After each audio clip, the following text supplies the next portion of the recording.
कई बार लोग इस पर कुछ टीका भी करते हैं, लोग कहते हैं कि क्रिटिसाइज करते हैं, कहते हैं कि ठीक है समिति सिस्टम आपने बहुत अच्छी तैयार की,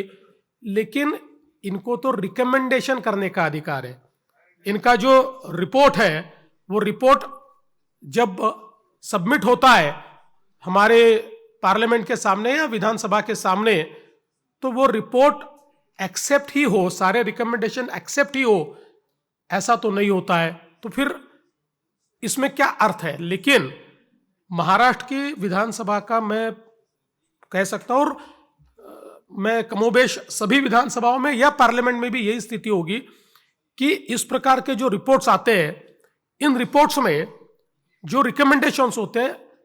65 से 70% रिकमेंडेशंस ये अमल में आते हैं। केवल 30% रिकमेंडेशन ऐसे होते हैं जो अमल में नहीं आते।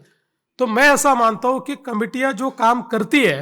वो बड़ी सार्थकता के साथ सरकार को बाध्य करती है कि इस प्रकार से अपने प्रशासन में सरकार बदलाव लाए, और वो बदलाव आता है। इसलिए मैं मानता हूं कि ये कमेटियों की जो सिस्टम हमारे यहाँ तैयार हुई है ये बहुत महत्वपूर्ण है। और दूसरा सबसे बड़ा फायदा ये होता है क्योंकि हम सबने कमेटियों में काम किया है,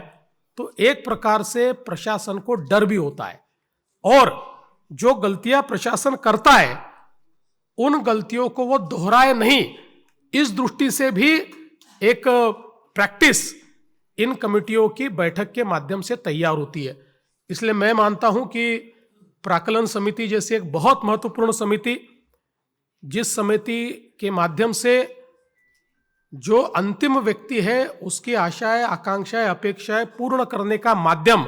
हमारा जो बजट है, उस बजट की इफेक्टिविटी को हम लोग गाइड कर सकते हैं, इस प्रकार की शक्ति इस प्राक्कलन कमेटी में है। और इसीलिए अब ये प्राक्कलन कमेटी के अमृत काल में हम सब लोग यहां पर जब एकत्रित हैं तो और विचार करें, इसको हम और इफेक्टिव कैसे बना पाए, इसका हम लोग विचार करें। कोई भी सिस्टम जब चलती है तो उस सिस्टम में कुछ दोष भी निर्माण होते हैं समय के साथ, तो हमारे दोषों को भी हम लोग उसका भी आकलन करें और उन दोषों को हम कैसे समाप्त कर सकते हैं इसका भी विचार हम लोग करें। और आने वाली संसद की और विधानसभाओं की पीढ़ियों के लिए हम